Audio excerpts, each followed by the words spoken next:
அன்னைத்தமிழ் உறவுகளுக்கு நெஞ்சார்ந்த திருக்குறள் வணக்கங்கள். நான் உங்கள் பா. மூவேந்திர பாண்டியன். திருக்குறளில் இன்று நாம் பொருட்பாலில் 100வது அதிகாரமாக உள்ள பண்புடைமை என்ற அதிகார தலைப்பின் கீழ் அமையப்பெற்றுள்ள 996வது திருக்குறளை பற்றி அறியப் போகின்றோம். பண்புடைமை என்பதற்கு அனைவரிடத்தும் அன்போடும் பண்போடும் பழகுதல் என்ற பொருளில் இந்த அதிகாரத்தின் தலைப்பு அமையப்பெற்றுள்ளது. இப்பொழுது நாம் 996வது திருக்குறளுக்கு செல்வோம். பண்புடையார் பட்டுண்டு உலகம் அது இன்றேல் மண்புக்கு மாய்வது மண். பண்புடையார் பட்டுண்டு உலகம் அது இன்றேல் மண்புக்கு மாய்வது மண். இத்திருக்குறளுக்கான பொருள் என்னவென்பதை இப்போது நாம் அறிவோம்.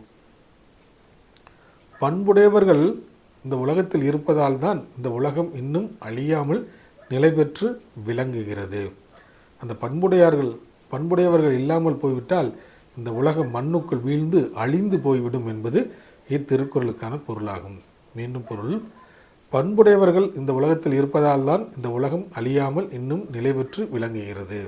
அவர்கள், அதாவது பண்புடையவர்கள் இல்லாமல் போய்விட்டால் இந்த உலகம் மண்ணுக்குள் வீழ்ந்து அழிந்து போய்விடும் என்பது இத்திருக்குறளுக்கான பொருளாகும். ஆம் தோழர்களே, நாமும் பண்புடையவர்களாக திகழ்வோம். நன்றி, வணக்கம்.